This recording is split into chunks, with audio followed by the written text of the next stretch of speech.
My name is Evelyn Hart. I'm 62 years old, and for the first time in my life, I thought I had earned the right to breathe. After 40 years of working as a corporate project manager, missing birthdays, holidays, and even my own anniversaries just to meet deadlines, tonight was supposed to be about me. My team had thrown me a retirement party at this cozy country club outside Boston. Twinkling lights, champagne flutes, a slideshow of my career highlights. For a moment, I almost believed I was finally being celebrated. Then my mom took the stage. Her name is Martha Hart, and she's 84. Sharp, outspoken, the kind of woman who can silence a room with a single look. She tapped the mic, smiled sweetly, and began talking about the meaning of success. At first, people chuckled. Then they fell quiet as her words cut deeper. She talked about how real success is raising a family, giving your parents grandchildren, building a home, all the things I apparently never got around to. She laughed, saying, "Well, at least Evelyn's got her spreadsheets and deadlines to keep her company in retirement." Everyone in the room stared at me, some sympathetic, some amused. I just stood there, clutching my glass, my throat burning. This was supposed to be my night, my moment. And she had turned it into a public roast, and for the first time in my life, I realized I wasn't going to stay quiet. I grew up in a small town outside Providence, Rhode Island. Being Martha Hart's daughter was never easy. She was the kind of mom who measured worth in achievements, grades, trophies, appearances. If you didn't shine, you might as well not exist. My father, George, was quiet, almost invisible. He worked at a hardware store and came home exhausted, barely speaking at dinner. When I was 8, I brought home a watercolor painting I was so proud of. My teacher had pinned it on the classboard and written "excellent work" in red ink. Mom barely glanced at it and said, "Pretty pictures don't put food on the table, Evelyn. Focus on math." My younger brother, Caleb, was her golden child. Star athlete, charming, everything she wanted me to be. When he got a B on a report card, it was framed as a funny story. When I got a B, I was grounded until I brought it back up to an A. Birthdays weren't about celebrating me, they were about fixing me. Mom would buy me self-help books or sign me up for new lessons to make me better. I learned early that love in our house was conditional. If I worked hard, stayed out of trouble, and didn't talk back, I got a nod of approval. Otherwise, silence. Or worse, disappointment. That's why her speech at my party felt like déjà vu. It was the same old message I had heard my entire life. I wasn't enough. Only this time, she didn't just whisper it across the dinner table. She announced it to a room full of my colleagues, friends, and mentors. As soon as I turned 18, I left home for college. Not because I wanted freedom, but because I thought if I just achieved enough, maybe Mom would finally see me. I worked 2 part-time jobs while juggling a full course load at Boston University. I barely slept, ate cheap instant noodles, and lived in a tiny off-campus apartment with peeling paint. Every time I called home to tell Mom about a promotion, a scholarship, or an award, she'd respond with, "That's nice. But when are you going to think about starting a family?" When I landed my first corporate job at 24, I felt like I was on top of the world. My office was small, but it was mine. I worked late nights, sometimes sleeping under my desk during deadline weeks. My friends were getting engaged, throwing baby showers, buying houses, but I stayed focused on climbing the ladder. And I climbed. By my mid-30s, I was managing multi-million-dollar projects. I was the person bosses trusted when something needed to be done. But every success came at a cost. Missed vacations, missed holidays, no time for dating seriously. I kept telling myself it was worth it, that one day Mom would finally look at me and say, "I'm proud of you, Evelyn." But it never happened. When I bought my own condo at 40, something I paid for entirely myself, Mom's first comment wasn't congratulations. It was, "Well, I guess that means no man is ever going to move in. You're too set in your ways now." I smiled through it, like I always did. So when my team decided to throw me a retirement party, I was excited. For once, I thought this was my chance. My moment to stand in a room full of people and maybe, just maybe, hear my mom brag about me. But deep down, a small voice whispered, "Don't get your hopes up." When Mom finished her little speech, the room was silent. I could feel my face burning, my heart pounding so loud it drowned out the clinking of glasses. Some people gave me sympathetic smiles, others just looked away, embarrassed for me. Then I heard someone at the back chuckle, and that was it. Something inside me snapped.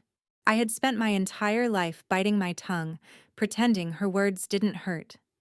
But standing there, humiliated in front of everyone I had worked with for decades, I knew I couldn't just swallow it this time.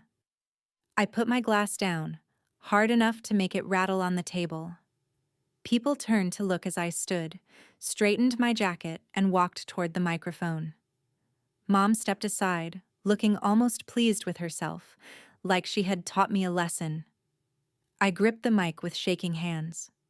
For a moment, I just stood there, staring at the crowd, swallowing the lump in my throat. And then I spoke. My voice didn't tremble. "Thank you all for being here tonight. I thought this was supposed to be a celebration, but I guess it turned into a reminder that no matter how hard I've worked, I will never be enough in some people's eyes." There was a ripple in the room. Mom's smile faltered. I took a deep breath and said, "But tonight, I'm done seeking approval. Tonight, I celebrate myself." I set the mic back in its stand, turned, and walked straight out of the room. For the first time in my life, I didn't look back. I didn't sleep that night. I went home, kicked off my heels, and sat on the edge of my bed staring at the floor until sunrise. My phone buzzed with texts from colleagues. "You were amazing. Proud of you." Even Caleb sent me a one-liner. "That was bold, Ev." But Mom? Not a word. Somewhere between midnight and morning, I made my decision. I was done. The next week, I put my condo on the market. I sold my car, donated most of my clothes, and packed only what fit in 3 suitcases. My coworkers were stunned when I told them I wasn't just retiring. I was leaving Boston completely. I found a small cottage 2 towns over near the Cape.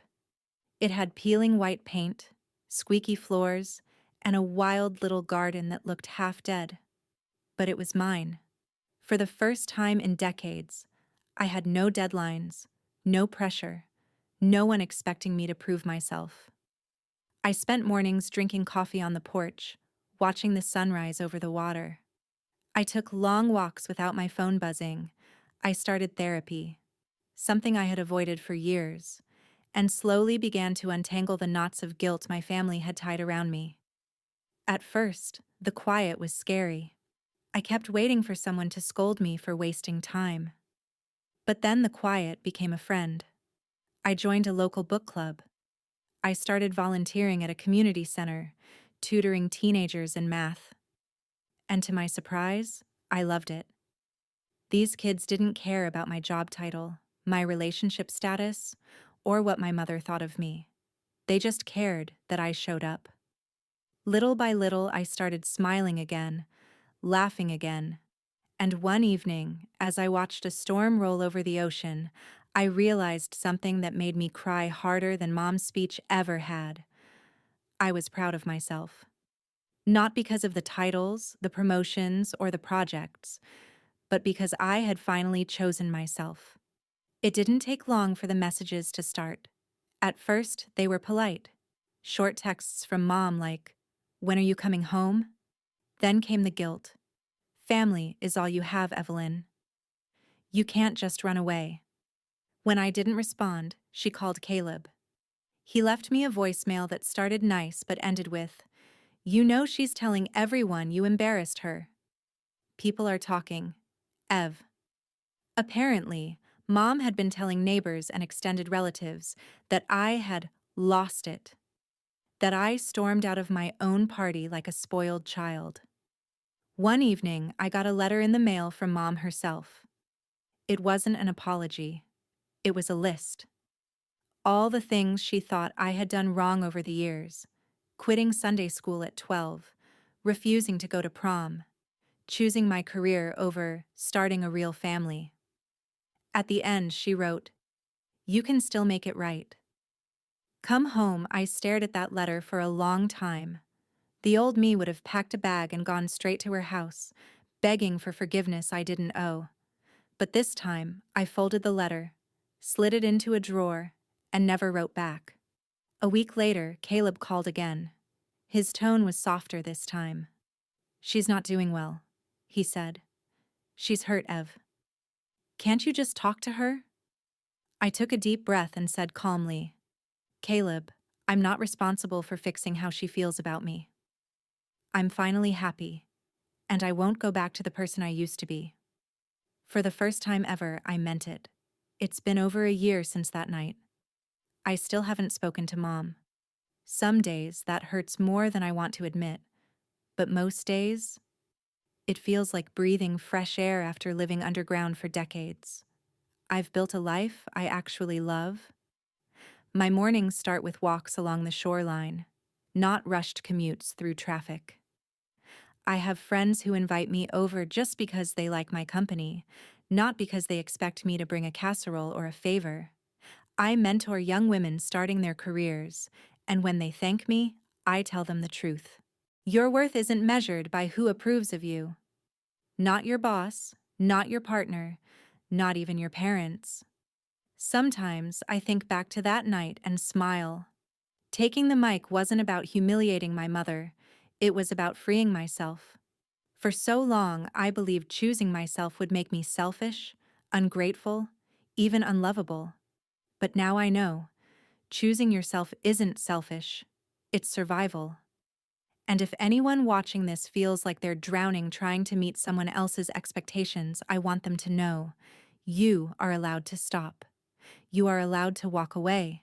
You are allowed to build a life that feels good to live, even if no one else understands it. I may have retired from my career, but I've just begun my life.